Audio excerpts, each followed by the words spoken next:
잠시 후 행복한 아침에서는 생활 속에 꼭 필요한 법률 상식, 그 법이 알고 싶다 준비되어 있고요. 네, 그리고 이어지는 세대 공감 토크 라떼는 마리아에서는요. 그리운 향수를 불러일으키는 그 시절 추억 이야기 나눠보겠습니다. 저희는 잠시 후에 다시 돌아올게요.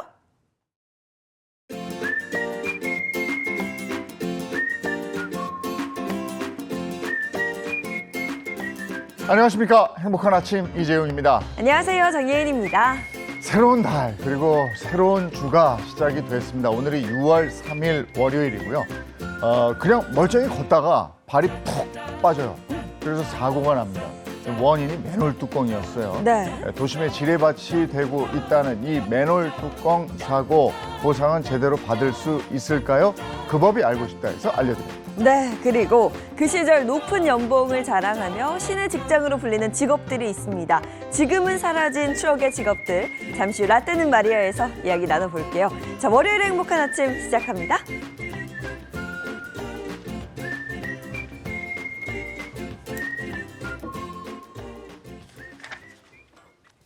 네, 화제 이슈를 발빠르게 전해드리는 모닝 브리핑부터 시작하겠습니다. 허주연 변호사와 함께합니다. 어서 오세요. 안녕하세요. 네, 첫 번째 이슈부터 전해주시죠. 네, 첫 번째 이슈입니다. 서울 강남의 한 오피스텔에서 모녀를 살해한 혐의를 받는 60대 남성이 어제 결국 구속됐습니다. 법원은 피의자가 도주할 우려가 있다라고 하면서 영장 실질 신문 절차 15분 만에 구속영장을 발부했습니다. 서울 강남 한복판에서 정말 벌어져서는 안 될 일이 벌어졌습니다. 끔찍한 살인 사건이 발생했다니 정말 충격이었습니다. 네, 이 사건 자체가 지난 30일 저녁에 발생을 했는데요. 피해자 남성 A씨는 서울 강남구 대치동에 있는 한 오피스텔에서 60대 여성과 그녀의 30대 딸에게 흉기를 휘둘러서 숨지게 한 혐의를 받고 있는 상황입니다. 피해 여성 중에 이 60대 여성 어머니가 A씨와 교제했던 사이인데요. A씨에게 그만 만나자라는 뜻을 전하기 위해서 딸과 함께 이 피의자를 만났다가 변을 당한 것으로 전해지고 있습니다. 남성은 범행 직후 휴대전화를 끄고 이 택시와 버스를 수차례 갈아타면서 경찰의 추적을 따돌렸지만 도주한 지 13시간 만에 범행 현장과 7km 정도 떨어진 서울 서초구에서 결국 경찰에 붙잡혔습니다. 게다가 피해자가 구속되기 전에 취재진 앞에서 황당한 변명을 했다면서요. 맞습니다. 이 피해자들을 탓하는 듯한 발언을 해서 더 논란이 되고 있는데요. A씨가 어제 구속 전 피의자 신문 출석을 앞두고 기자들 앞에 모습을 드러냈습니다. 이별 통보를 받고 화가 나서 범행한 것이 맞느냐 이렇게 취재진이 질문을 했는데 피해자 모녀 중에 딸이 남편에게 전화하는 바람에 범행을 했다 이렇게 대답을 한 겁니다. 강력 범죄를 저지르고도 결국 피해자의 잘못인 것처럼 얘기를 한 건데요. 유족들은 A씨가 이별 통보를 받은 뒤에 피해 모녀에게 폭언을 이어왔다라고 하면서 황당한 변명이라고 분통을 터뜨리고 있습니다.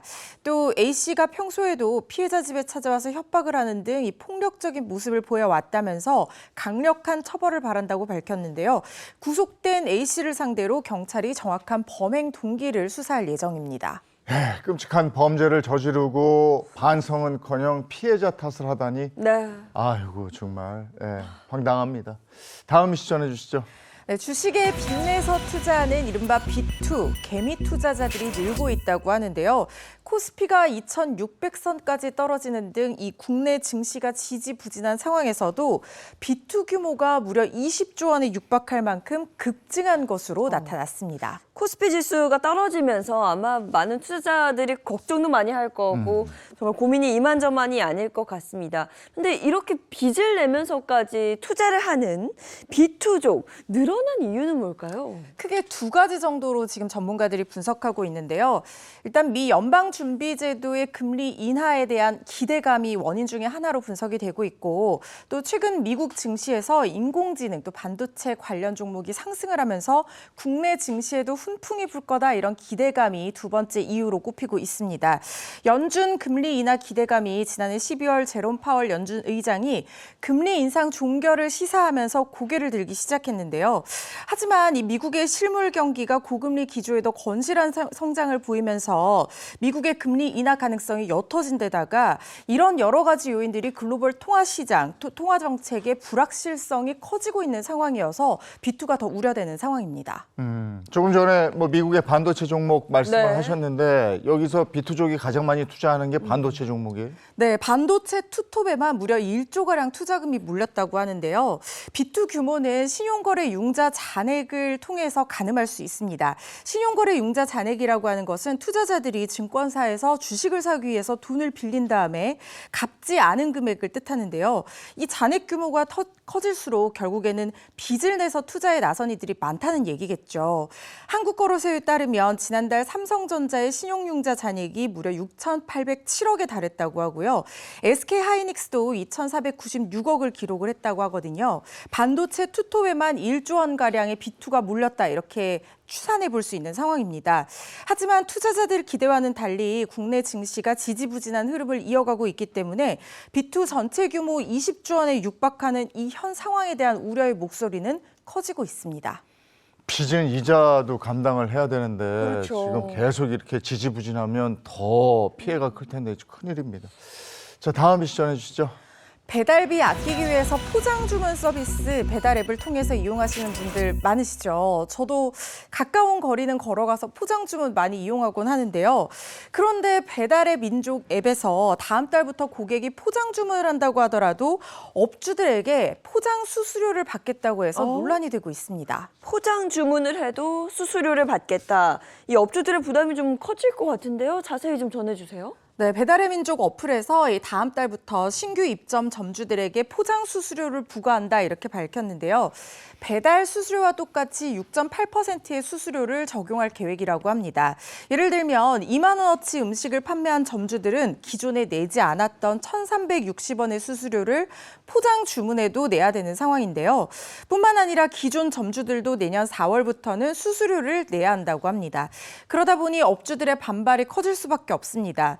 배달 기사도 필요 없는 포장 주문에 대체 왜 수수료를 부과하냐. 월세, 재료비, 중개 수수료까지 나가면 남는 게 없다는 불만 섞인 하소연이 나오고 있습니다. 이 포장 수수료 여파가 커지면 그게 이제 고스란히 또 소비자에게 전가가 될 텐데 그게 그렇죠. 또 우려스럽거든요. 그렇죠. 포장이 배달보다 조금 가격이 저렴할 수 있었던 네. 이유가 수수료가 없었기 때문인데 이렇게 포장 주문에도 수수료가 부과가 된다고 하면 결국 소비자가 가격 부담을 느낄 수밖에 없는 상황으로 이어질 거라는 생각이 듭니다. 일부 업주들도요. 그나마 포장 손님에게 할인 혜택을 제공하는 배려를 해왔는데 수수료 부담 때문에 음식값에 반영하게 될 수밖에 없다 이렇게 밝혔는데요. 배달앱 민족 측에서는 이번 요금제 변경이 기습 유료화가 아니라 사전에 공지된 내용이라고 해명하고 있습니다. 또 포장 주문 서비스도 배달과 마찬가지로 앱을 통한 주문이 이루어지기 때문에 주문 중개 이용료가 원래 발생하는 것이지만 기존에는 이 업주들과의 상생 차원에서 무료로 지원하던 것이다 이런 입장인데요. 배민 측은 지난 4월에도 포장 수수료를 유료로 전환하겠다는 방침을 밝혔다가 비판을 받자 연기한 바가 있었습니다. 점주들의 비용 부담도 그렇지만 이제 소비자 물가, 외식 네. 물가가 더 올라가는 거 아닌가 이런 우려가 생기거든요. 네. 그게 현실이 되지 않을까 싶기도 하고요. 자, 다음 이슈 전해주시죠. 네, 마지막 이슈입니다. 최근 일반인을 대상으로 하는 이른바 신상털기가 잇따르고 있어서 우려가 커지고 있는데요. 별 제한 없이 열람할 수 있는 각종 개인정보가 인터넷에 누적돼 있고 검색도 쉬워졌기 때문에 이런 부작용이 발생하는 것이 아니냐는 지적이 나오고 있습니다. 네, 그렇잖아도 이런 사회적인 이슈가 되고 있는 사건과 관련된 일반인들의 이 신상 털기 그 글들을 굉장히 많이 본 것 같습니다. 네, 가장 최근 벌어진 일과 관련해서 있었던 게 이 강원도 인제의 한 부대에서 발생한 훈련병 사망 사건과 관련한 일이었는데요. 지금 수사 대상에 오른 중대장에 대한 이른바 신상털기 글이 인터넷에 잇따라 올라오고 있습니다. 지난 1일 한 커뮤니티 사이트에 올라온 게시물에는 당사자의 이름, 나이, 사진과 같은 구체적인 정보가 담겨 있었고 이 중대장을 비난하는 댓글 수십 개가 달렸습니다. 지난달에도 비슷한 사건이 있었는데 왔는데요. 강남역 인근에서 발생한 교제폭력 살인사건과 관련해서 고인이 된 피해자에 대한 신상털기가 이어지면서 여성가족부와 유족이 2차 가해를 멈춰달라 이렇게 호소한 적도 있었습니다. 뿐만 아니라 지난 3월에도요. 항의성 민원에 시달리던 공무원이 결국 숨진 이후에 이 악성 민원인에 대한 신상 정보가 온라인 커뮤니티에 일파만파 퍼지는 일도 있었습니다. 아니 개인정보를 수집하고 공개하고 이거 다 법에 저촉되는 거 아닙니까? 당연히 문제가 될 수 있는 수지입니다. 개인정보보호법에서는 정보 결정에 대한 자기 결정권을 규정을 하고 있어요. 그러니까 공개된 정보라고 하더라도 나의 정보가 언제 어떻게 이용이 되고 사용이 될지는 정보 주체가 스스로 결정을 해야 된다는 건데요. 이런 사적 제재는 다 이런 개인정보보호법 위반이 될 수 있습니다. 해킹이 아닌 인터넷 검색 등의 합법적인 방법으로 다른 사람 정보를 수집했다고 하더라도 위법의 소지가 있을 수 있습니다. 실제로 개인정보분쟁조정위원회에 따르면 지난해 개인정보 침해로 인한 분쟁 조정 건수가 666건이라고 하는데요. 2019년보다 무려 2배 이상 늘어난 상황입니다. 관련해서 정보보호학과의 한 교수는 정보 주체 스스로 SNS에 올린 내용을 비롯해서 여러 기관이나 기업에 제공한 이 개인정보가 파기되지 않거나 쉽게 유출되는 일이 빈번해진 바람에 공인이 아니라도 개인을 특정할 수 있을 정도의 정보를 모으는 것이 어렵지 않은 환경이 됐다 이렇게 지적을 하고 있는데요. 잘못했다는 이유로 이들의 정보를 모아서 유포를 하면서 사적 제재를 이용하는 것이 옳은 일인지 우리 스스로 돌아봐야 될 것 같습니다. 아니 요즘에 진짜 조금만 검색을 해봐도 누군가의 정보를 금방 찾아버릴 수가 있잖아요. 다 나오죠, 뭐. 이거 개인 정보 뭐 조심한다 이래도 이게 다 내가 조금만이라도 쓰면 SNS나 컴퓨터에 들어가서 뭘 하면 그게 다 디지털 흔적이 되더라고요. 네네. 조심하셔야 되겠습니다. 자, 오늘 모닝 브리핑 여기까지 하겠습니다. 허주연 변호사와 함께했습니다. 고맙습니다. 고맙습니다. 자, 새로운 달 6월이 시작됐습니다. 본격적인 더위의 시작이지 않을까 싶은데요. 오늘 날씨 어떤지 바로 알아보고 돌아오겠습니다. 마지연 기상캐스터 나와주세요. 네, 상암동입니다. 이제 정말 여름의 시작입니다. 6월에 접어들면서 낮 기온이 오르고 있는데요. 오늘도 전형적인 초여름 날씨가 나타나겠습니다. 밤사이 동쪽에 내리던 비는 모두 그쳤습니다. 오늘 전국이 대체로 맑겠고요. 먼지 걱정도 안 하셔도 되겠습니다. 다만 낮부터 충청 이남에 소나기가 내리겠습니다. 양은 5에서 30mm 정도고요. 짧은 시간에 강한 비가 쏟아질 수 있겠습니다. 소나기가 오는 곳은 대기가 불안정합니다. 돌풍과 벼락, 우박이 동반될 수 있으니까요. 안전사고 각별히 유의하셔야겠습니다. 네, 이제 본격적인 낮더위가 이어집니다. 오늘 서울은 28도, 광주 29도 나타낼 텐데요. 동풍이 불어드는 동해안은 20도 안팎으로 선선합니다. 이번 주 목요일은 6월 6일 현충일인데요. 이번 휴일에는 전국이 대체로 맑겠습니다. 휴일 계획 세우실 때 참고하시기 바랍니다. 날씨였습니다.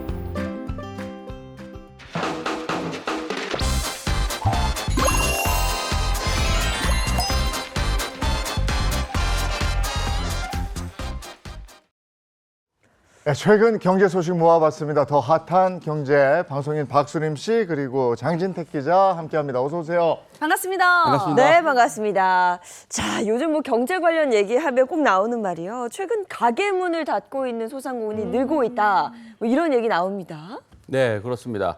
코로나도 버텼던 소상공인들이 고금리, 고물가에 씨름하면서 역대 최고 폐업률을 기록하고 있는데요. 그래서 오늘은 지역 경제를 살리는 기업들의 노력에 대해서 준비했습니다. 첫 번째는 IT 기업 N사의 사례인데요. N사는 최근 행정안전부와 함께 우리나라의 착한 가격 업소를 알려주는 업무 협약을 체결했습니다. 착한 가격 업소란 저렴한 가격과 위생적인 서비스를 제공하는 업소로 지난 2011년 정부가 물가 안정을 위해 시작한 제도인데요.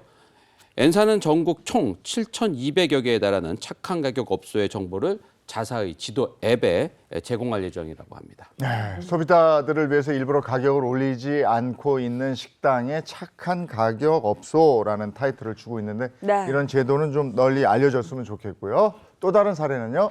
자, 요즘에는 온라인 유통업체 매출이 오프라인을 앞서고 있습니다. 자, 그래서 통신업체 K사는요, 소상공인들을 상대로 인플루언서 교육 사업을 펼치고 있습니다. 자, 자, 총 900여 명의 교육생들에게 이론 교육부터 콘텐츠 기획, 영상 편집, 업로드 같은 미디어 커머스와 관련한 모든 과정을 체험하도록 돕습니다.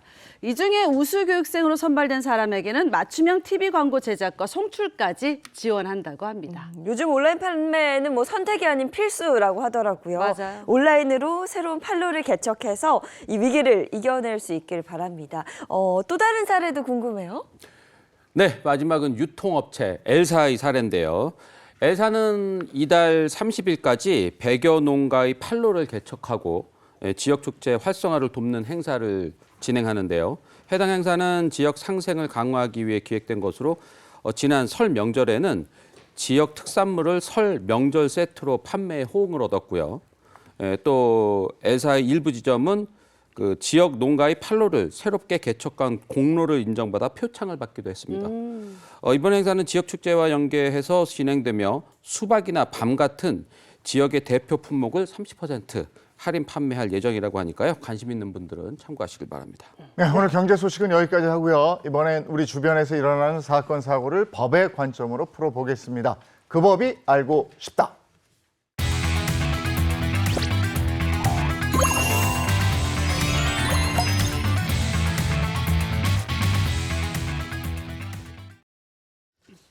네, 현재 시각이 7시 46분 되고 있습니다.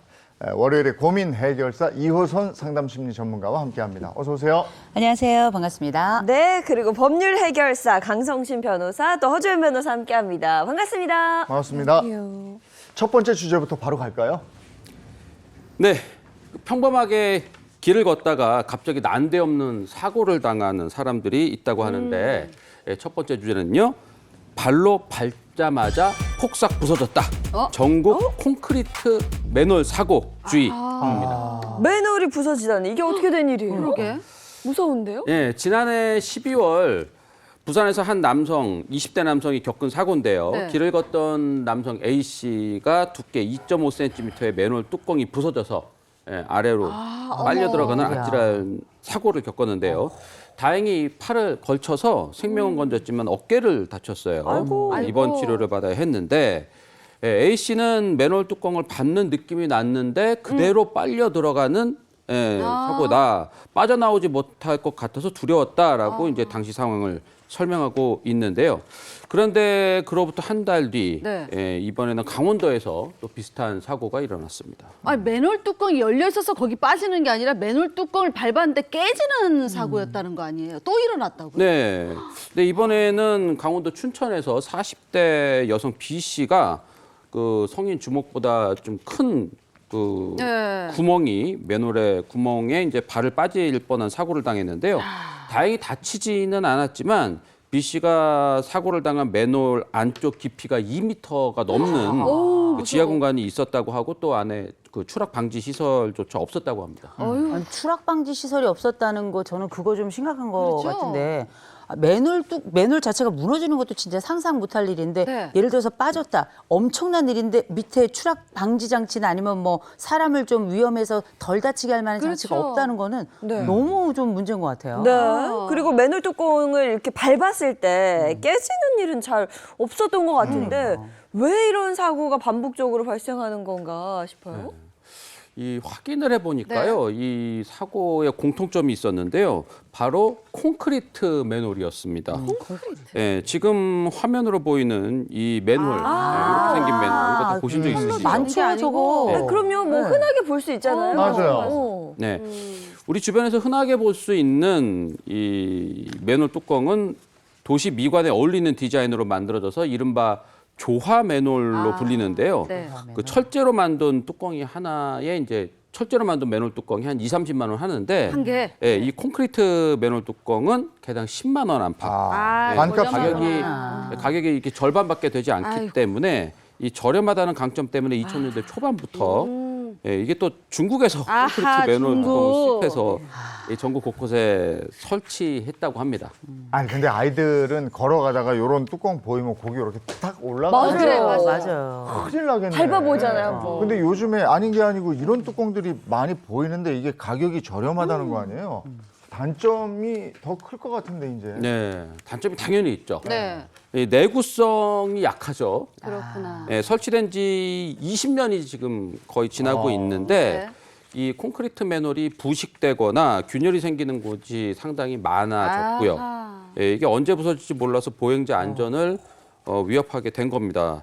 이 더 큰 문제는 전국에 설치된 약 340만 개의 맨홀 뚜껑 중에서 네. 이런 그 콘크리트 맨홀 뚜껑이 어느 정도나 되는지 이 그 수조차 파악이 되어 있지 않다고 합니다. 아니 이거 파악해야죠. 이게 뭐 아니 전국에 가다 보면 우리가 길거리 가다 보면 뭐 몇 걸음 걸어가면 다 맨홀 있어, 있는 거 또 있어. 아니에요. 맞아요. 그러면 이게 뭐 쇠로 된 건지 아니면 뭐 이게 콘크리트 된 건지 우리가 막 그렇게 보고 지나다니는 건 아니잖아요. 네. 제가 이 말씀 들으면서 제가 걷는 길 체중이 점점 늘고 있는데 밟으면 그냥 무너질까 봐 걱정이에요. 지뢰밭 같은 느낌도 들 거 그럼요. 아니에요. 네. 그리고 문제가요. 겉으로 봤을 때는 멀쩡해 보이는데 안으로 이제 부식이 있는 경우에는 그치. 밟으면 더 큰 사고로 맞아. 뭐 대처가 안 되는 상황이니까요. 그 저거 일일이 열어봐야 되니까 전수조사 하는데도 시간이 좀 걸리겠지만 네. 이 저 우리 시민들의 안전이 걸려 있기 때문에 이거 일일이 다 살펴봐야 되는데 아까 철근 맨홀에 비해서 값은 반값이라고 그랬잖아요. 근데 이거 교체 주기가 있는 거 보니까 이거 돈이 더 들게 생겼어요. 자, 그러다 보니까 맨홀 공포까지 퍼지고 있다는데요. 네, 그렇습니다. 온라인에서는 콘크리트 맨홀 뚜껑이 보이면 무조건 피하라라는 게시물이 확산되고 있는데요. 이 누리꾼들은 생각도 못한 문제인데 너무 무섭다. 우리 동네도 금이 간 맨홀 뚜껑이 많더라. 아이들이 걱정이다. 절대 맨홀을 밟고 다니지 말라고 알려줘야겠다라는 이 걱정 글들이 많이 올라오고 있습니다. 문제가 좀 많아 보이긴 해요. 근데 저는 궁금한 게 걷다가 맨홀 뚜껑이 부서져서 뭐 사고가 났어. 그러면 피해 보상은 대체 누구한테 받아야 되는 거예요? 네, 이런 식의 일상생활을 하다가 정말 이 날벼락 같은 사고를 당하는 경우들이 있습니다. 네. 예를 들어서 우리가 걷다가 튀어나온 보도블록 같은 데 걸려서 넘어진다라거나 운전을 하고 가다가 포트홀 같은 데 이제 빠진다라는 이제 그런 맞아요. 일들이 비일비재하게 있는데 네. 이런 경우에는 보통 우리가 생각했을 때 내가 만약에 개인 보험을 들어놨으면 개인 보험으로 처리를 하거나 네. 아니면은 그냥 크게 피해가 없으면 넘어진 정도라면 그냥 넘어가는 경우들도 있단 말이에요. 맞아요. 근데 나한테 만약에 보험이 없더라도 네. 이 지자체가 가입한 보험을 통해서 구제를 받는 방법이 있거든요. 이게 바로 영조물 배상 책임보험 제도라고 해요. 우리나라는 법적으로 도로나 공원 이런 어떤 지자체에서 관리하는 곳에서 일어난 피해는 지자체가 배상할 책임이 있다라고 봅니다. 때문에 이 대부분의 지자체에서는 이러한 사고를 대비해서 보험을 들어놓고 있어요. 네. 그래서 내가 이러한 사고를 당했다라면 보험 처리 절차를 이행을 하셔야 되는데 간단합니다. 담당 그 시청이나 구청에 가셔가지고 내가 겪은 피해가 영조물 배상 책임 보험에 해당하는 대상인지 확인을 해보시고 만약에 대상이 된다면 담당 부서의 안내를 받아서 필요한 보상 절차를 받으시면 됩니다. 그리고 내가 만약에 별도로 가입한 상해보험 같은 게 있다고 하더라도 그로 인해서 보장받는 범위가 부족하다라고 하면은 중복해서 보상을 받을 수 있다는 점도 기억하시면 좋겠습니다. 저는 이 영조물 배상 이게 이 보험이라는 걸 처음 들었어요. 영조물 처음 배상 들었는데 보험. 요거 일단 뭐 맨홀 뚜껑 사고 났다. 그럼 지자체에 딱 바로 말하면 되는 거 아니에요, 그죠? 그렇죠. 영조물 배상 책임이 지자체에서 만약에 관리나 설치상의 하자가 있다고 하면 책임을 져야 되니까 근데 이게 네. 사고가 날 때마다 지자체에서도 다 돈을 들여서 배상해 줄 수는 없잖아요. 그래서 이 보험을 들어두는 거라고 생각하시면 쉬울 것 같습니다. 그런데 문제가 있어요. 네. 지자체별로 보장 항목이 다르다는 거예요. 그래서 맨홀과 규정이 따로 없는 관련된 규정이 따로 없는 곳이 있고 그렇다고 하면 맨홀 사고로 내가 피해를 입었다고 하더라도 이 보험을 통해서는 배상을 받을 수 없는 상황이 생길 수도 있는 거죠. 실제로 작년에 이 맨홀 사고가 발생했던 부산 경우만 살펴보더라도 네. 지자체별로 뭐 개물림 사고 치료비, 화상 치료비 이런 규정은 있었는데 맨홀 사고와 관련된 규정이 따로 없었던 것으로 밝혀져서 그렇게 되면 피의자 입장에서는 피해를 배상받는 게 어려워질 수 맞아요. 있거든요. 이렇게 이 지자체 차원에서 배상을 받는 경우가 많지만, 그러니까 이 어려운 경우도 있다 보니까 맨홀 뚜껑이 부서져서 발생한 사고의 경우에도 일률적으로 구체적으로 좀 이 보장 항목에 포함시켜서 좀 누구나 다 쉽게 사고가 났을 때 배상을 받을 수 있도록 제도적인 정비를 해야 되는 것이 아니냐 이런 얘기들도 나오고 있습니다. 아니 그러니까 저는 맨홀 뚜껑 사고라는 것은 네. 폭우가 난 다음에 맨홀 뚜껑이 물에 휩쓸려 날아가서 그러니까, 맞아. 맞아. 거기에 사람이 빠져서 맞아. 사고를 당하고 이런 건 들어봤어도 멀쩡히 걷다가 이게 부서져서 그러니까 이런 예가 없기 때문에 보험도 보장이 안 되고 있었던 것 같은데 개물림이 되는데 이게 맨홀 사고는 치료비가 없다? 네. 그럼 이게 저 지자체 구청에서 배상을 못 받으면 국가 배상이 있는 건가? 이거 어떻게 해야 되는 건가요?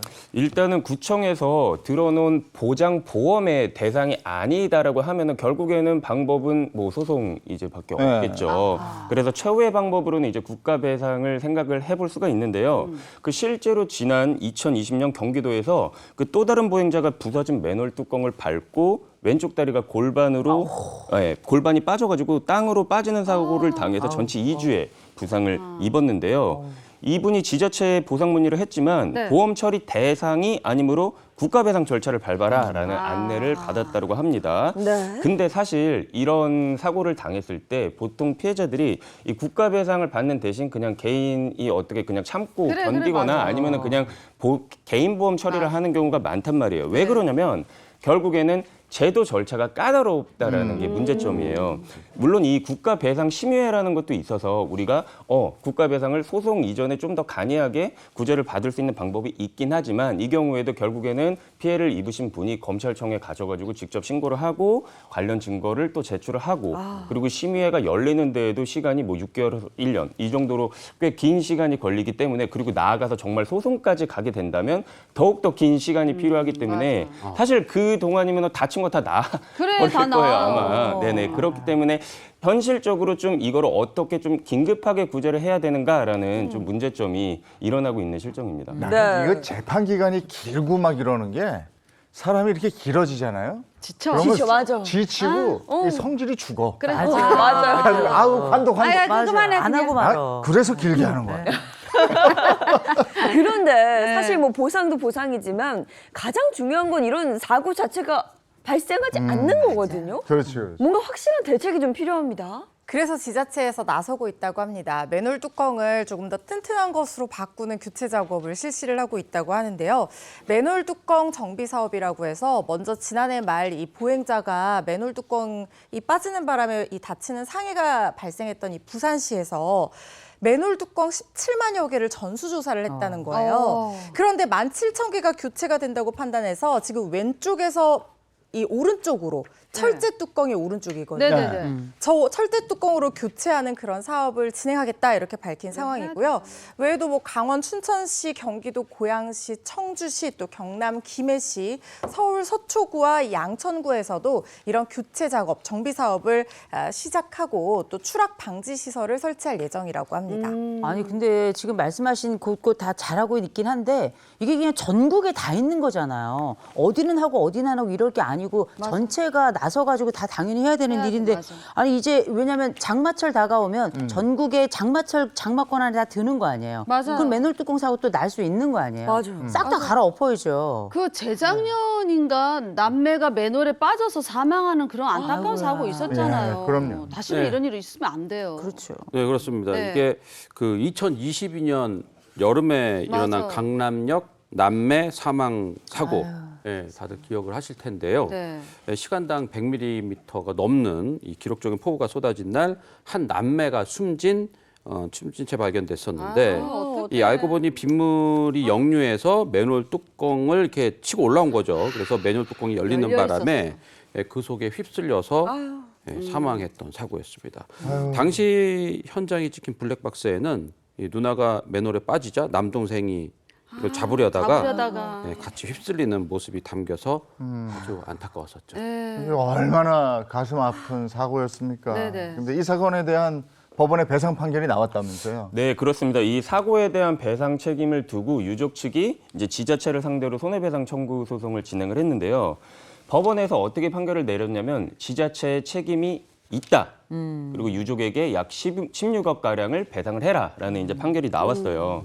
이 사고 장소인 강남역 일대가 저희 사무실 이제 바로 앞이거든요. 그래서 그때 당시 엄청 많은 정말 폭우가 내리지 않았습니까? 정말 진짜 무서울 정도였는데 이때 우리가 판단을 해야 될 부분이 이 지역이 상습적으로 침수가 된다라는 부분이에요. 네. 이게 분지로 알고 있거든요. 맞아요. 네. 그래서 이렇게 집중적인 호우가 올 때마다 계속 침수가 반복해서 발생을 했었고 그러면 이 부분을 지자체에서 예상을 할 수 있었다는 거죠. 네. 그러면 예상을 해서 방지 시설을 제대로 마련을 해놨어야 했는데 그렇게 하지 않았으니까 배상 책임을 지워라라는 판결이 나온 거고 지자체 측에서는 이게 천재지변이기 때문에 우리로서는 예상을 할 수 없었다라고 했지만 그 항변은 받아들여지지 않았던 걸로 보입니다. 네.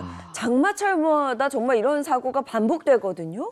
이거 얼마나 안타깝습니까? 올 여름에는 정말 이런 일이 발생하지 않아야 할 텐데. 맞아요. 올해도 홍수가 발생할 수도 있어요. 뭐 네. 비가 많이 오고 하면 매년 장마철마다 이런 일이 벌어지곤 하니까요. 그 전까지 맨홀 전수 조사를 통해서 추락 방지 시설을 빨리 설치해야 된다는 것이 전문가들 얘기거든요. 서울시에서도 나섰습니다. 침수 이력을 가진 맨홀 중심으로 맨홀 뚜껑 아래 그물이라든가 지금 보시는 것 같은 구조물, 철구조물이거든요. 저렇게. 추락 방지 시설을 설치를 하고 있는 상황입니다. 오. 그런데 모든 사고는 사실 발생하기 전에 예방하는 것이 제일 중요한데 이 문제는 또 장마철에 비가 와서 맨홀 뚜껑이 이탈되면은 물기둥처럼 이렇게 확 불기둥처럼 이렇게 솟아오르잖아요. 네. 물이 빠질 때는 주변이 소용돌이 치는 것이 또 특징이기도 하거든요. 이런 현상 목격하면 일단 반드시 피하시는 것이 좋고 그리고 철제 뚜껑으로 바꾸면 또 문제점이 뭐냐면 이게 만약에 튀어올랐을 때 이게 또 엄청난 무기가 될 수 있어요. 맞아요. 그런데 튀어오르지 않게 하는 건 뭐냐면 길거리에 쓰레기 버리시면 안 돼요. 아. 그 쓰레기들이 결국에는 물려서 역류하는 거죠. 맞아요. 이 배수를 막아서 역류를 하게 되니까 그것만 하더라도 그래서 의인들 나타나서 막 낙엽 치우고 맞아요. 하잖아요. 그러니까 우리가 평소에 살 때도 이렇게 방지 시설을 설치하는 것도 중요하지만 스스로 쓰레기도 안 버리고 공중조 도덕 지키면서 그래, 예방하는 그래야 것도 맞아, 굉장히 맞아. 중요하다는 생각이 들고요. 문제 있는 맨홀 뚜껑 보이면 빨리 구청에 자진 신고하셔서 보수 요청하셔서 우리 공동체가 다 안전하게 여름 날 수 있도록 대비하시는 것도 좋을 것 같습니다. 네, 중요합니다. 지금 6월이고 올 여름에 유독 덥고 많이 비 많이 오겠- 온다고 많이. 그러잖아요. 네, 네. 다시 이런 맨홀 뚜껑 사고 나서 인명 피해가 생기고 이러면 그 다음 선거 때 지자체장 못 나오게 하는 이러면 잘 될 것 같아. 아, 그럼. 바로 될 것 같아요. 철저하게 하게. 네. 동의합니다. 그죠? 네. 네, 알겠습니다. 다음 주제는요? 네, 다음은 친어머니처럼 따르던 새어머니에게 예상치 못한 배신을 당한 자녀들의 얘기인데요. 아버지의 재산을 꿀꺽한 계모. 어허. 그런데 자녀들이 재산을 다시 뺏어올 수 없다고요? 입니다. 어떤 사연인지 꽁트로 만나보시죠. 아버지와 20년 전 재혼한 새어머니는 마음씨가 비단결 같은 사람이었습니다. 아버지가 병마와 싸우실 때도 어찌나 지극정성으로 보살피시던지 그 마음에 탄복한 아버지는 세상을 떠나기 전 새어머니에게 한 가지 당부를 했습니다. 여보, 네. 우리가 늦게 만났는데 내 이렇게 먼저 가게 돼서 정말 미안해. 아우, 여보, 건강에 무리 가니까 말을 좀 아껴요. Be quiet. 아니 이 말은 내가 근데 꼭 해야 되겠어. 무슨 말이요? 이거 내 통장인데 어머. 비밀번호가 1, 2 당신 생일이야. 아, 내 전 재산을 당신한테 맡길 테니까 나중에 나 만나러 올 때 우리 애들한테 잘 나눠줘. 어? 징글징글한 이 로맨틱한 사람 같으니라고. 알겠어요. 내가 꼭 책임지고 애들한테 나눠줄게요. 걱정하지 말고. Close your eyes. 눈 감아요. 그래. 그렇게 전 재산을 새어머니에게 맡기고 돌아가신 아버지. 그런데 믿을 수 없는 일이 생겼습니다. 아버지가 떠나자마자 새어머니가 그간 숨겨왔던 자식을 데려온 겁니다. 아들, 엄마 집 처음이지. 들어와. Come on. 여기가 엄마 집이야? 그럼. 이거 멋지다. 이거 엄마 진짜 멋지다. 이거 다 우리 아들 거니까 걱정하지 말고 누려. 아니요, 잠깐만 어머니 잠시만요. 그게 무슨 소리세요? 아니 저 아저씨가 누군데 우리 집에 있는 거예요? 누구긴 누구야. 니네 아빠 만나기 전에 나온 급족 같은 내 새끼지. 그치 아들? 예인 누나. 미안하지만 예의가 발라. 예, 이 집은 우리가 가져갈게. 그래. 아니 잘했어. 잠깐만 심지어 내가 누나야? 그럼 더 기분 나쁘네. 10살 누나야. 아니 잠시만. 아니 아빠 재산은 저희 나눠준다고 약속하셨잖아요. 그래, 잠깐만 있어봐. 자, 하늘에 있는 너희 아빠랑 지금 방금 협의했어. 이제 됐지? 아니 뭐라? 아니 뭐 좀 저렇게 뻔뻔한 사람이 다 있어? 친어머니처럼 따르던 분이었는데 한순간 돈 때문에 저희를 배신할 줄은 몰랐습니다. 아버지의 재산을 다시 저희가 되찾아오고 싶은데 방법이 없을까요? 야, 이거 자녀들이 오, 참 황당했을 것 황당하죠. 같은데 구체적으로 어떻게 된 일입니까? 아내와 사별하고 홀로 외동딸을 키워온 아버지 A 씨의 사연인데요. A 씨는 같은 아픔을 겪은 여성 B 씨를 만나 재혼을 했는데 A 씨가 전처 사이에서 낳은 딸도 B 씨를 친어머니처럼 따르면서 20년간 함께 잘 살았다고 합니다. 그러던 어느 날 남편 A 씨가 이 병으로 몸져 누우면서 이들에게 큰 고비가 찾아왔는데 아내는 생업도 뒤로하고 밤낮으로 남편을 간호를 했고요. 그런 아내에게 감명을 받은 남편은 숨을 거두기 전에 당신에게 전 재산을 당신에게 전 재산을 줄 테니까 먼 훗날 당신이 세상을 떠나기 전 내 딸에게 재산을 잘 나눠주시오라고 당부를 했다고 합니다. 이거부터 남편이 뭐가 아내에 잘못된 대한 건데. 신뢰가 그만큼 컸던 네. 거예요. 네. 아니, 근데 뭐 20년 살았고 내 병수발했고 그쵸. 정말 믿을 만한 사람이다라고 이제 세월을 두고 이제 우리가 살폈으니까 아버지는 그렇다 쳐요. 믿을 수 있어. 근데 재산에 관련된 거면 아버지뿐만 아니라 딸이 있잖아요. 딸한테도 동의를 받아야 되는 거 아니에요? 네. 딸도 어때요? 근데 동의를 받았나? 했을지가 네. 궁금한데. 동의를. 어때, 딸도 남동생? 네. 동의를 했다고 합니다. 근데 평생 친어머니처럼 따랐던 분이었기 때문에 그 계모가 당연히 약속을 지킬 거라고 기대를 했고요. 따로 계약서 같은 건 이렇게 쓰지 않았다고 하는데 그렇게 10년간 연로한 계모를 옆에서 돌봤던 딸은 어느 날 청천벽력 같은 말을 듣게 됩니다. 새어머니 B 씨에게는 재혼을 하기 전에 낳은 아들이 한 명 있었는데요. B 씨는 내가 아들에게 해준 것이 없어서 평생 미안한 마음이었다. 그리고 자신의 재산을 전부 아들에게 주겠다라고 선언한 것입니다. 아니 이거는 진짜 아니지 않아요? 재혼한 남편의 재산이고 딸이 있는데 무엇보다 그 남편이 숨을 거두기 전에 나눠주겠다라고 약속을 한 부분이잖아요. 그렇죠, 그렇죠. 이 황당한 이거 아니죠? 딸도 어. 이 약속을 지켜달라고 반박을 했었다고 하는데, 근데 계모 B 씨는 더 이상 딸이 알던 그때 그 분이 아니었고, 아하. 그 B 씨가 너랑 계속 그 합의서를 내가 쓴 것도 아닌데, 그렇지. 내가 안 주면 너가 무슨 수로 내 돈을 이걸 가져갈 수가 있겠느냐 하면서 나쁘다. 딸을 싸늘하게 외면을 했다고 합니다. 야, 그런데 그 새어머니하고 20년간 살면서 진짜 네. 어머니처럼 했는데 그리고 아버지가 돌아가신 다음에도 10년간 같이 있었다는 거 아니에요? 네. 야, 근데 돈 문제 앞에서 이렇게 갈라지니까 너무 싸늘해지네요. 그러니까요. 우선 이 사연을 들으니 여러분의 생각이 어떤지 좀 궁금한데요.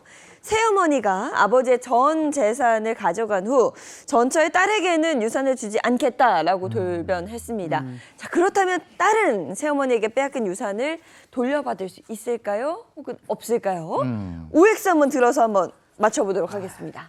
하나, 줄 수 있으면 오고 없으면 X죠. 네. 하나, 둘, 셋. 아유, 뭐 당연히 나는- 있죠. 아, 나- 저는 이거는 있어야만 해요. 그러면 그렇죠. 있어야만 해요, 이거는. 아니 근데 난 10년이라는 기간이 걸려.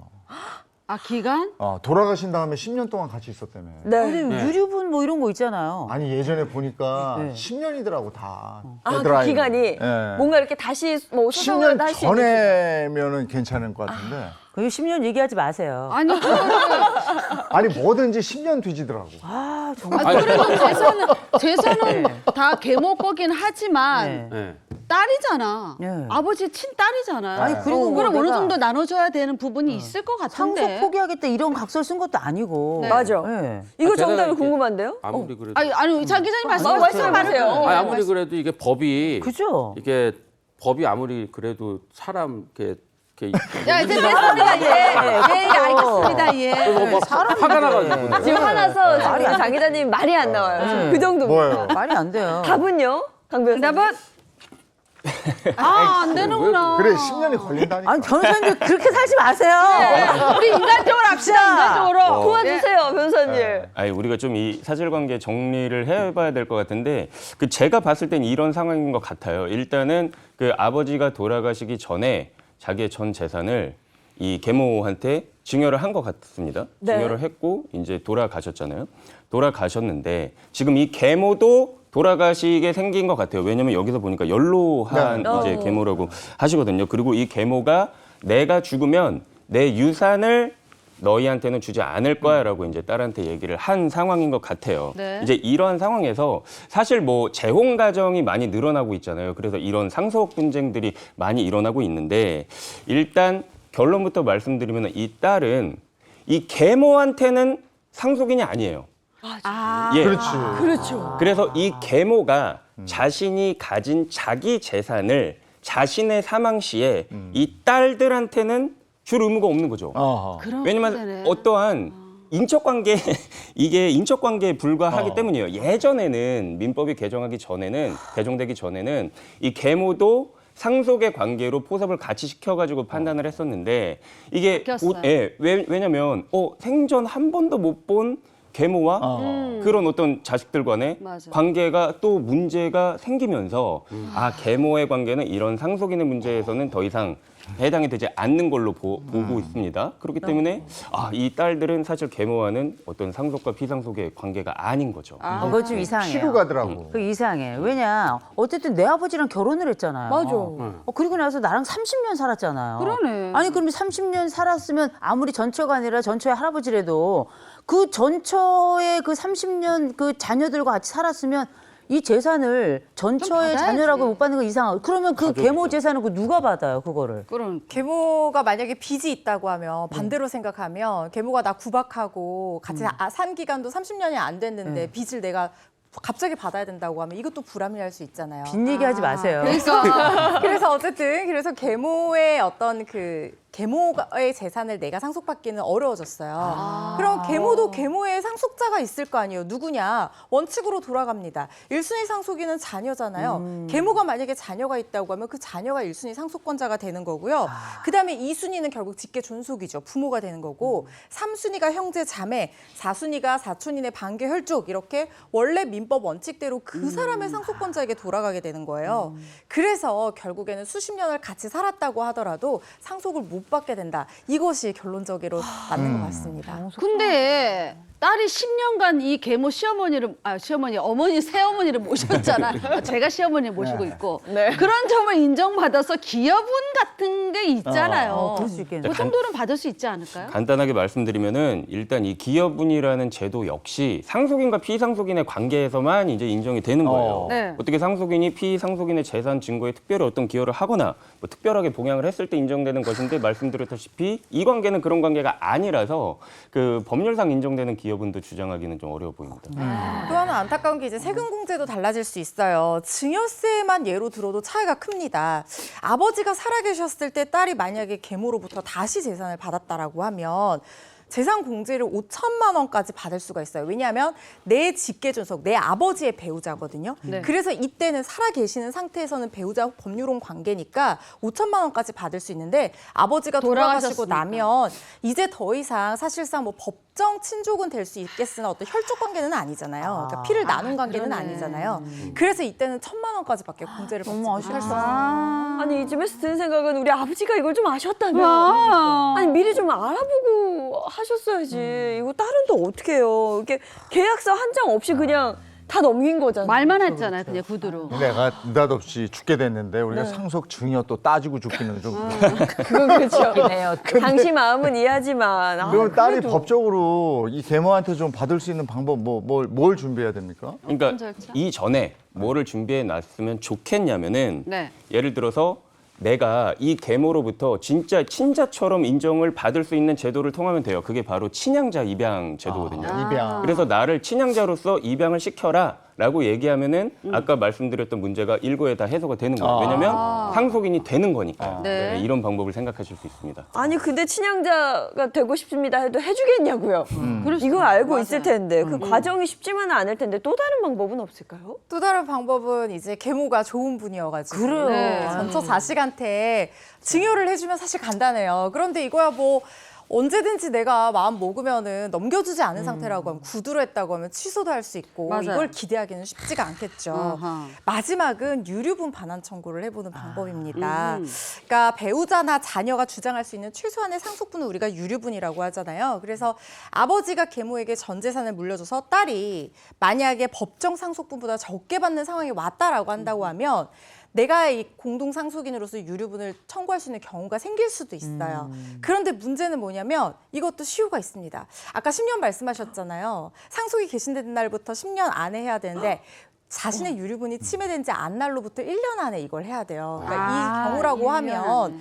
유류분 반환 청구를 할 수 있는 상황이 됐다고 하더라도 1년이 지났다고 하면 더 이상 청구를 할 수가 없게 돼서 결국에는 재산을 받지 못하는 상황이 될 거라 생각이 듭니다. 야, 아니, 이거 아닌데. 우리가 항상 그렇게 얘기하잖아요. 네. 법은 상식선이라고. 이거 상식. 근데 이걸 것 우리가 같은데요? 여기서 다 상식을 해도 이걸 네. 좀 받아야 되는데. 이게 계모의 재산이라고 네. 하지만 그 재산이 어디서 왔냐고요.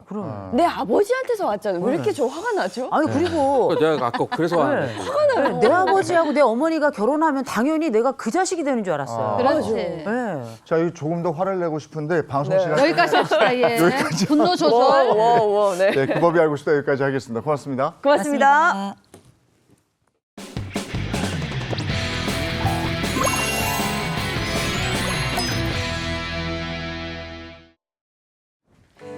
라떼는 말이야. 이번 주제는요. 60년대부터 90년대까지 시대별 인기 직업 변천사입니다.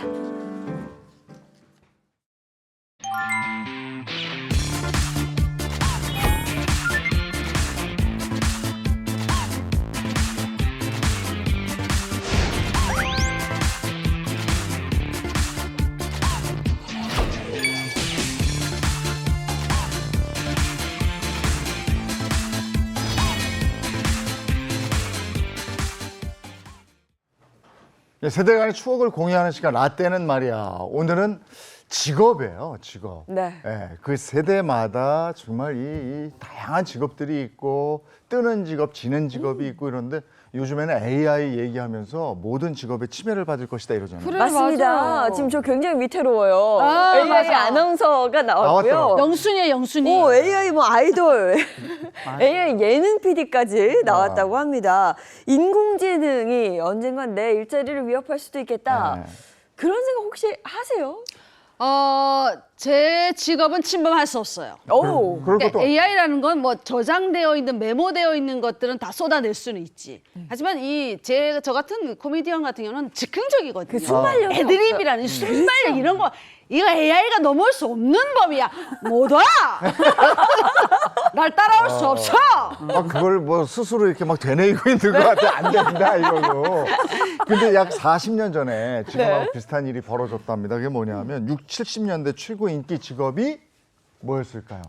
전화 교환원. 아하, 맞다. 근데 이상한 소문이 돌았대요 그때. 뭐냐면 바로 이제 앞으로 닥칠 일입니다. 네. 반도체가 당대 최고의 엘리트 직종이었던 전화 교환원을 대체할 겁니다. 이렇게 반도체 얘기가 이때 나왔다고. 근데 그때 나왔다고요? 네. 근데 이때 그 반도체가 그 반도체가 뭔지 모르던 때라서 전혀 이 위기 의식 같은 게 위기가. 없었던 것 같아요. 그럴 수도 있겠네. 네, 그 방금 들어보니까 그 당시에는 그 전화 교환원이 굉장히 선망받던 그런 직업이었나 봐요. 이게 80년대 뭐 70년대 사셨던 분들은 옛날 일제 시대에 돌리면서 모시모시 뭐 이런 시대부터 시작해서 80년대까지도 우리나라에 전화 교환원이 있었는데 그때 당시 우리에게 알려진 이 최첨단 기술을 다루는 직업이었기 때문에 맞아요. 굉장히 아주 핫한 직업이었다라고 보시면 될 것 것 같고요.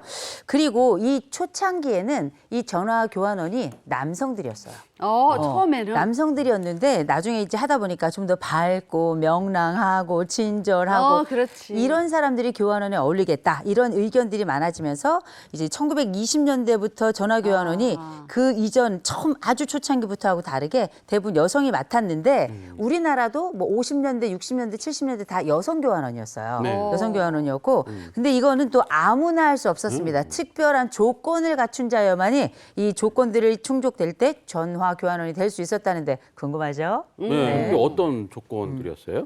이게 그 당시 전화 교환원이 되려면 보통 학교를 졸업해야 된다. 그러니까 초등학교는 나와야 된다. 여러 사람의 목소리를 구분해야 하는 청각이 예민해야 된다. 또 목소리가 청각이 명랑해서 나이도 15세에서 20세 초반 정도. 그리고 결정적으로 전화 교환기가 높기 때문에 키가 141cm 이상이 됐어야 된다. 전화 교환기가 높아서 이거 나이만 빼면 제가 딱인데. 그런 생각이 드는데. 아니 근데 그 시절 이렇게 높은 경쟁률을 뚫고 전화 교환원이 된 분들 자부심이 좀 대단했을 것 같아요.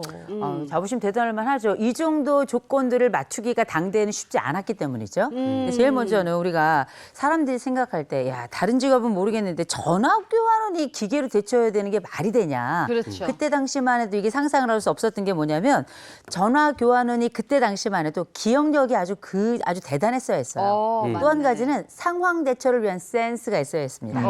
그런데 예를 들어서 우리가 읍면리 단으로 전화를 걸잖아요. 여보세요? 여보세요? 하면 어떻게? 저기 재용이 아버지 좀 바꿔서 전화 좀 하려고 그러는데 그러면 이제 이 교환원이 이제 알아들어야 되는 거예요. 아, 그때 장천리에 살고 있는 예인이 아버지 말씀이시죠? 그런 김재철 씨라고 맞으시죠? 그런 거 같기도 하고 아닌 것 같아. 잠시만 기다리십시오. 바로 바꿔주시는 거예요. 그래서 이게 감각적으로 이 사람이라는 걸 알아채고 이걸 연결해가지고 그 상황을 맞춰야 되기 때문에 굉장한 순발력이 필요했던 거죠. 센스로 사는 직업이었었네요. 그러니까 뭐 이런 상황이었으니까 뭐 기계에 의해서 대체될 거다 뭐 이런 생각을 상상도 못했었을 것 같아요. 근데 모두의 예상과 달리 전화 교환원이 기계로 교체되기까지는 시간이 얼마 걸리지 않았습니다. 1971년에 전화를 건 사람이 직접 다이얼을 이렇게 돌려가지고 상대방과 통화할 수 있는 자동식 전화가 개통이 됩니다. 그러니까 1967년부터는 전국 자동 교환망까지 완성이 돼요. 87년부터. 87년부터. 그러니까 전화 교환원이란 직업은 역사 속으로 그냥 그때부터 사라지게 됩니다. 네. 이렇게 그거 뭐 다이얼 돌려가지고 이렇게. 바로 하니까. 네. 그 후에 이제 시대별 인기 직업들이 빠르게 달라지기 시작하는데요. 60년대부터는 기술이 최고다. 그렇죠. 기술을 배워야 먹고 산다. 라면서 특별한 기술을 가진 직업군이 우대받기 시작했다고 합니다. 네, 맞습니다. 1960년대 우리나라의 한참 섬유 산업이 어마어마했잖아요. 그래서 이때 한국 경제의 부흥을 일으켰던 이 섬유 산업이 주축으로 딱 떠오르게 되면서 섬유 기술자가 아주 선망받는 직업으로 떠오르게 되는데 우리가 뭐 미싱사 들어보셨죠? 뭐 재단사 들어보셨잖아요. 근데 섬유 기술사 이런 건 굉장히 낯선 단어일 텐데 이분들이 섬유공학을 전공한 엔지니어들이었고요. 기계를 돌려야 되는 거니까. 그래서 기업 핵심 인재로 이분들이 대접을 받으면서 지금 IT 인재들이 기업의 스카웃을 받는 것처럼 그때 당시에는 가장 핫한 직업이었던 거죠. 네, 그 요즘에 뭐 개발자 데리고 오기 힘들다. 개발자 뭐 연봉이 뭐 억대다 뭐 이런 얘기 뭐 많잖아요. IT 기업. 네. 또 그때는 또 이 섬유 기술자들이 또 그때 지금의 그 개발자, IT 개발자 같은 그런 것 같아요. 그리고 머리에 걸치는 옷도 있잖아요. 모발 부탁해. 이 가발이 우리나라 대표적인 수출 상품으로 뜹니다. 그러니까 가발 기술자들이 촉망받는 그런 직업이 된 거죠.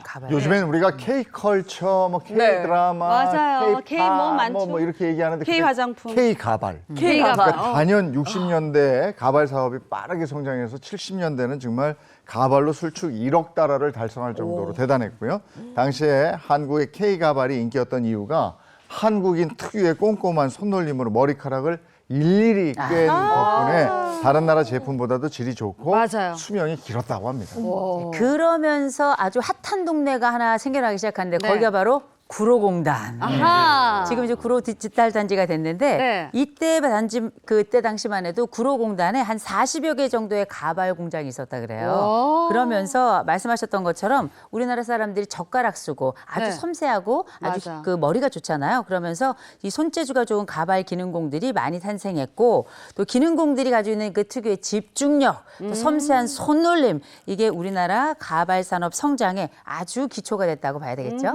다 저기 다 가발이잖아. 네. 와. 이 시간이 흘러서 가발 산업은 인도나 뭐 베트남, 중국에 밀려서 그 저가 공세에 밀려서 사연길에 접어들었지만 한때 우리나라 수출 산업의 10%를 견인한 수출 역군의 그 대한 역사는 아주 좀 오래 기억될 것 같습니다.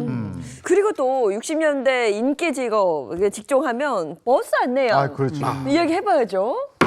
네. 내리실 분 안 계시면 어라. 버스 안내양의 단골 멘트. 내리실 분 안 계시면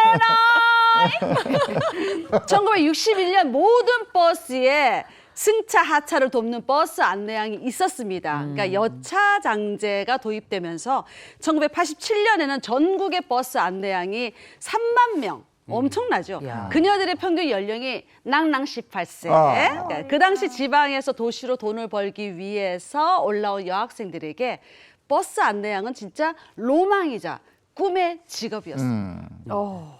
당시에 보면 네. 복장도 좀 특이해 보이고 하던데 그렇게 많은 버스 안내양이 있었다는 게 또 놀랍습니다. 그렇죠. 그때 이게 없어서는 안 될 이유가 있었나 봐요. 애들은가, 애들은가. 잘 모르시는 분들도 많이 계실 텐데 지금은 이제 버스 기사님들께서 처음에 우리가 버스를 타면 맞이하는 것부터 시작해가지고 뭐 어디에 내린다는 건 얘기도 해주시는 분들도 맞아요. 계시고 물론 기계가 얘기를 해주기도 하지만 내릴 때에도 정말 내렸는지 또 잘 내렸는지 마지막 확인까지 하고 그렇게 또 다음 정류장으로 출발을 하시잖아요.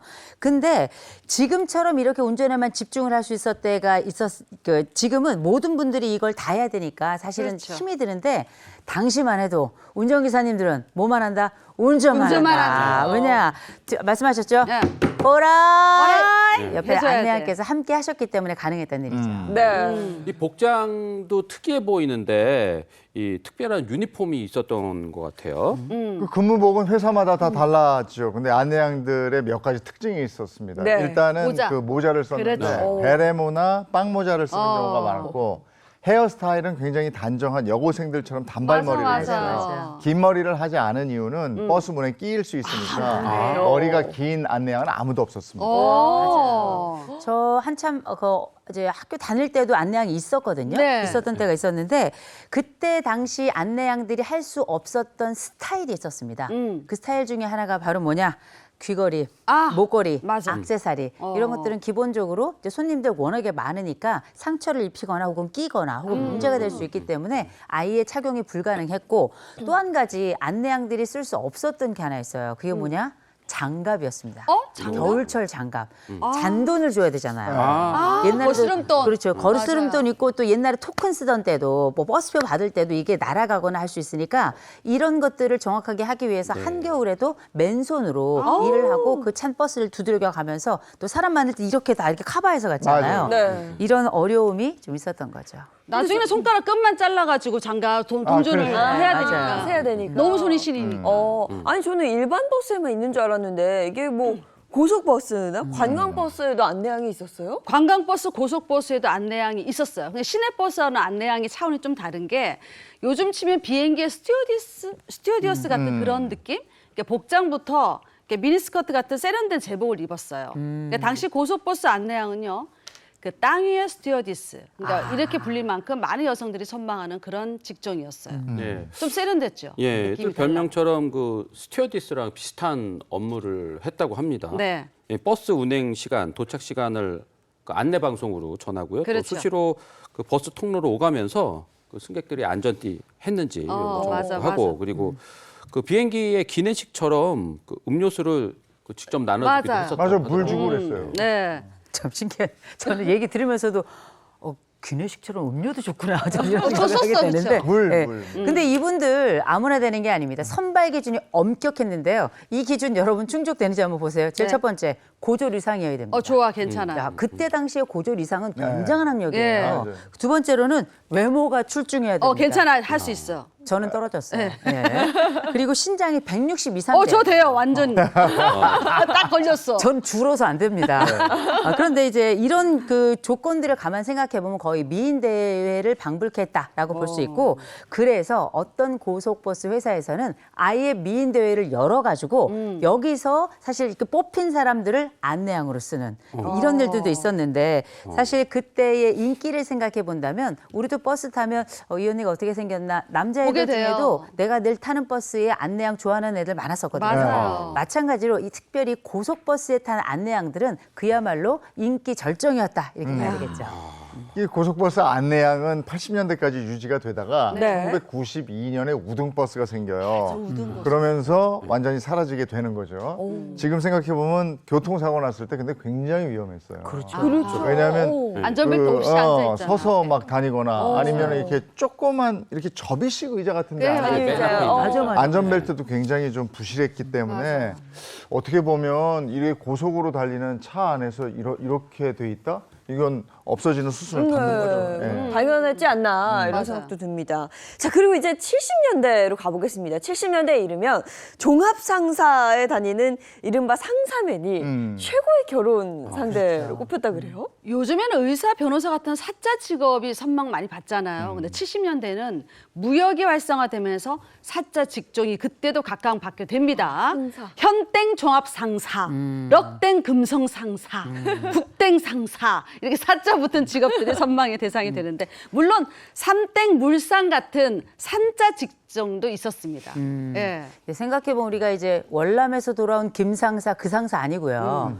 우리가 알고 있는 상사라는 게 무역업.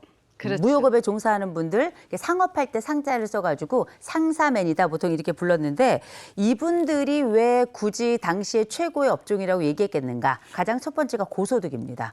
워낙에 월급이 많았던 직종의 특종이 있었고, 또 한 가지 그 전에 없었던 매력이 있죠. 해외를 배우자와 함께 다닐 수 있다라는 거. 그러네. 굉장히 큰 매력이어서 그때 당시 결혼 시장에서도 이런 매력을 가지고 있는 상사들이 최고의 신랑감으로 뽑혔다는 거 아니에요? 예.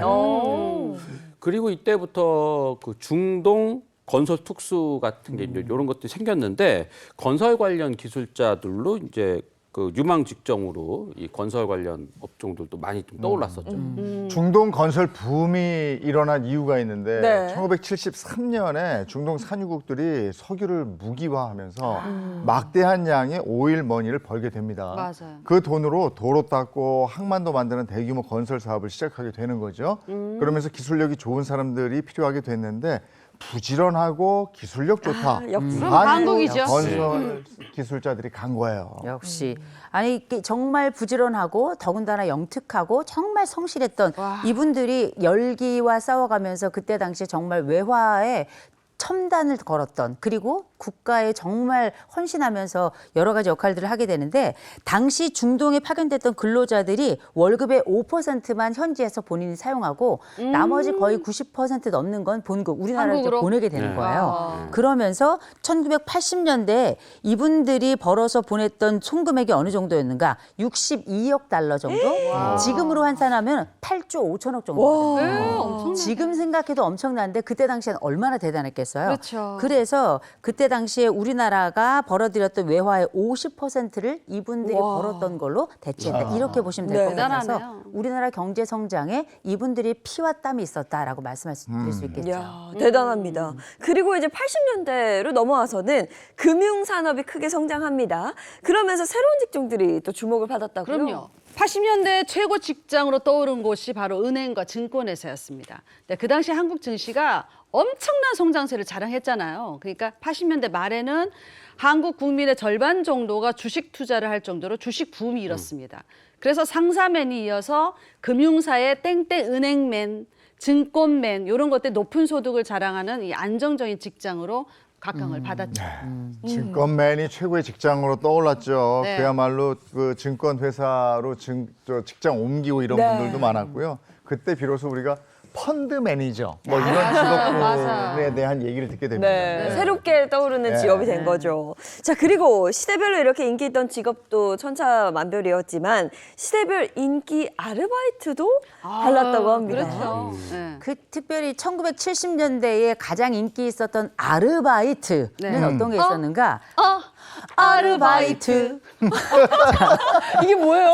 아, 옛날에 몰라요? 개그 프로그램. 오늘은 화장품 가게 해줘.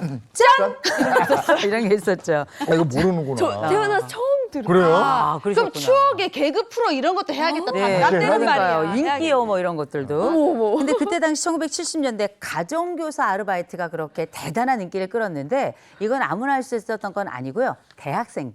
대학생들이 그때 당시 70년대 내가 아르바이트 한 적이 있다. 그러면 그 아르바이트의 90%가 이 가정교사였다라고 생각하시면 될 것 같고 특별히 이제 우리가 입주과외라는 걸 하죠. 그 집에 들어가서 아이를 가르치고 거기서 먹고 자면서 돈을 받게 되는 이런 입주과외 선생이 그 당시에 인기가 굉장히 많았다 그래서 사는 집은 다 입주과외를 했다 이런 얘기가 들릴 정도였으니까요.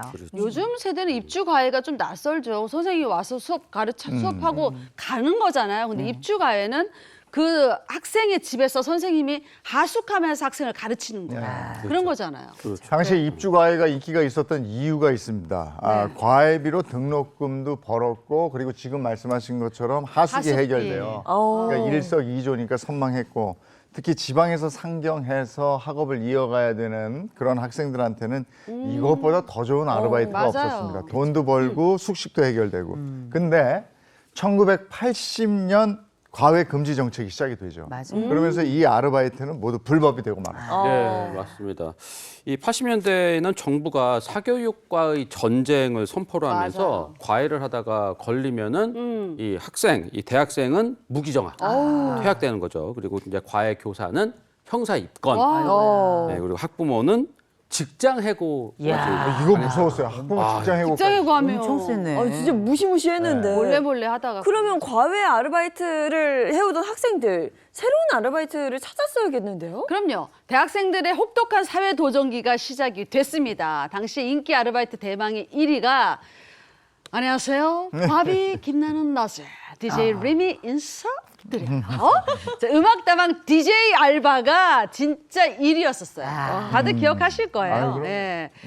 7080 세대를 대표하는 문화가 통기타, 뭐 단발머리 그리고 음악다방입니다. 그러니까 정말 작은 DJ 부스에서 음악을 선곡하고 사연 읽어주고 이런 DJ들 아이돌 인기 뺨치는 그런 인기였었어요. 아유, 뺨치는 정도가 아니죠. 네. 뒤에 도깨비 꽂고 그다음에 머리 이렇게 하면 싹 넘기면서 넘겨줘야지. LP판 돌리는 겁니다. 네. 그다음에 쪽지에다가 이렇게 받아가지고 내가 원하는 그 음악을 이제 받아서 이렇게 전달해주고 이랬었는데 그래서 우리가 많이 들었던 얘기가 음악다방이었죠. 음악다방. 요즘 분들은 뭐 음악다방 잘 모르실 수 있는데 그때 당시만 해도 음악다방이라고 하는 게 먼저 커피 우리가 마실 수 있고요. 거기다가 DJ들이 틀어주는 이 음악들을 집에 이제 레코드판이나 이런 것들이 많지 않았을 때니까 마치 콘서트장처럼 그렇게 들으면서 음미하던 시대가 있었고 그래서 우리가 알고 있는 지금의 올드팝이라고 하는 그 장르들이 엄밀히 말하자면 그때 당시에는 무조건 DJ가 다방 DJ가 선곡했던 그 곡들에 대한 총집합이다라고 보시면 될 것 같아요. 3번 테이블에 이렇게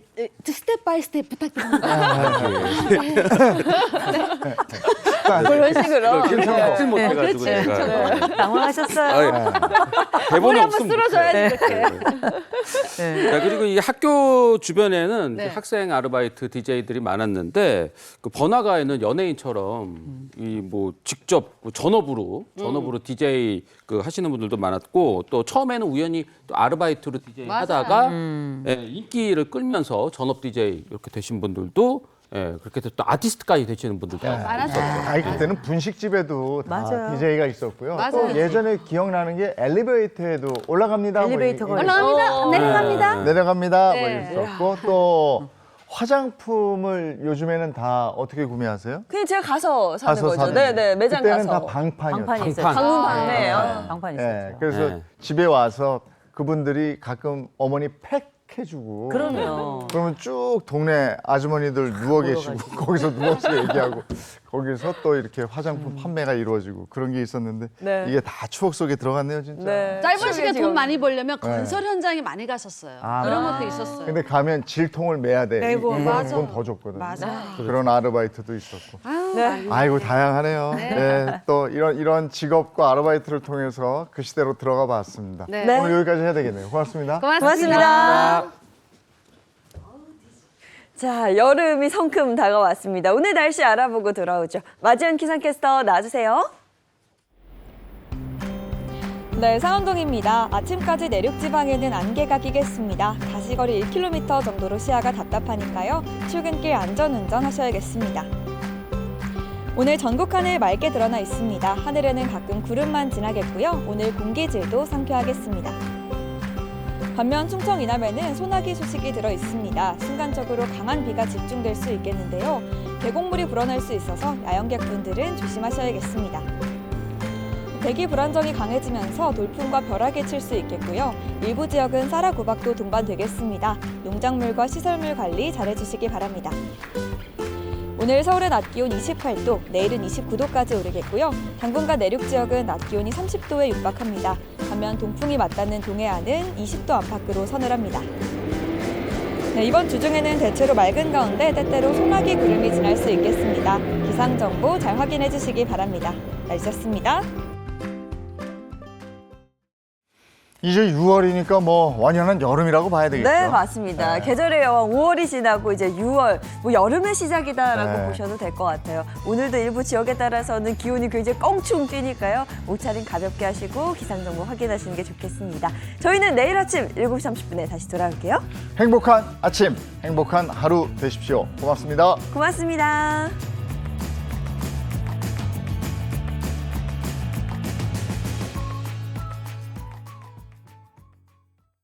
채널 A